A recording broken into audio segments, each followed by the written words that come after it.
go. Time for another Ask Tracy, episode number 8. Okay, this one is, I've gotten a couple times. It was worded kind of differently, but I thought it was a really, really good question. Man, for some reason, every time I start recording, it starts raining. You're down south in South Oklahoma and Texas. We're not supposed to have rain during the summer, but I'll take it. But it was a really good question. They were worded kind of different. I'm going to kind of combine the two to make one question. But like I said, I thought it was an awesome question. It's knowing what I know now, what are a couple things you could tell somebody just starting out, starting a commercial system? And when I answer this, it's going to be more on the specialty side, farm side, not the big traditional crop farms. I'm talking, aquaponics, aquaculture, hydroponics, something like that. The first thing is the first, number one, A, bold, underline, top of the paragraph, first sentence, italicized, everything is spouse approval. Without spouse approval, it's not going to go very far. There's going to be tension, there's going to be issues. You need a husband and or a wife approval. I really lucked out. My wife wanted this just as much as I did, which really helps out because you are going to need their help. No ifs, no ands, no buts. You will need their help. So that's top of the list. The next, the next one is patience. And when you're starting off, how you're doing your system, you're going to have issues. No ifs, no ands, no buts. You are going to have issues. Patience without freaking out too much, without stressing out too much, because stuff isn't going to go the way you think. You could have it all planned out on paper, and you could study for a year and send it to 12 different experts, and they all put their stamp on it saying it's A+. There will be issues. Patience. It's will go a long ways, and that'll help with number one, with your relationship with your spouse and or girlfriend or boyfriend, I should say.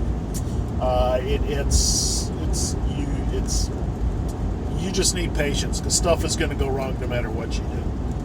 And kind of along those notes, the third thing is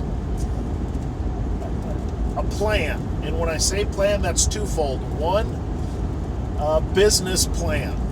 You need a business plan. If you do not know how to do an egg business plan, look it up and do one.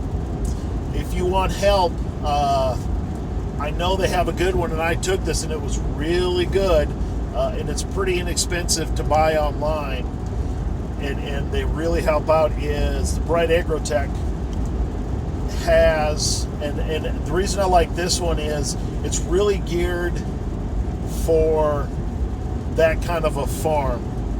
Most of the time when you do agricultural business plans, it's on the traditional row crop type plans.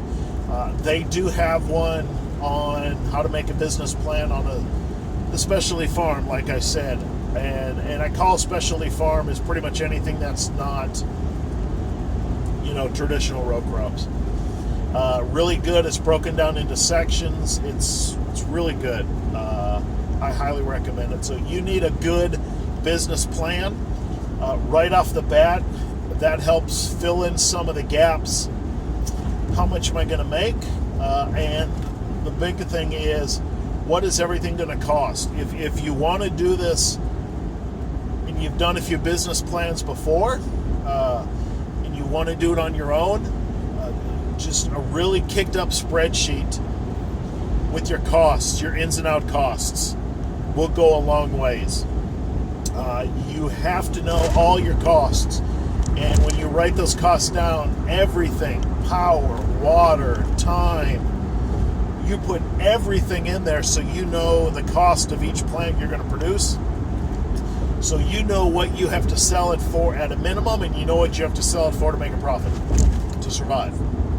So a good business plan. And the other part of the plan, I said it was two parts, is a system plan.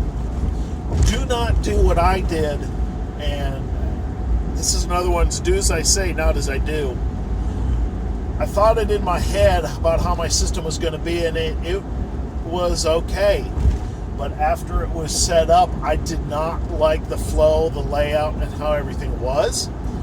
So that did put me back a little bit. I had to stop everything, get the water out of the system, out of the big tanks. I didn't waste it. I watered other plants with it and stuff. Move the system around, rerun all the pipes, and it's a pain. So have a system plan.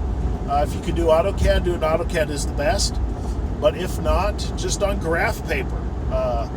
What I finally did when I knew I had to redesign my system, on a graph paper, to scale, I laid out my greenhouse. And then I cut little pieces of paper to scale of my fish tanks, where my brooding tank's going to be, where my fingerlings are going to be, my towers, my plants, my grow beds, everything like that. And I just laid it all out to see how everything was in the flow. And I did not have to change the system much, but changing that little bit will help out down the line. So you need, a really good plan and business plan. And the last thing besides, spouse approval, patience, and plans is you need a good marketing plan. That is pretty much essential. And there's no right or wrong way to do marketing. What I do marketing here is different from everywhere else. It's real. It's different wherever you go.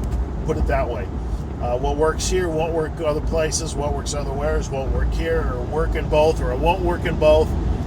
It can go every way. So just have different ideas, but keep track of what marketing you do and the results, so you know how to spend your dollars later on marketing.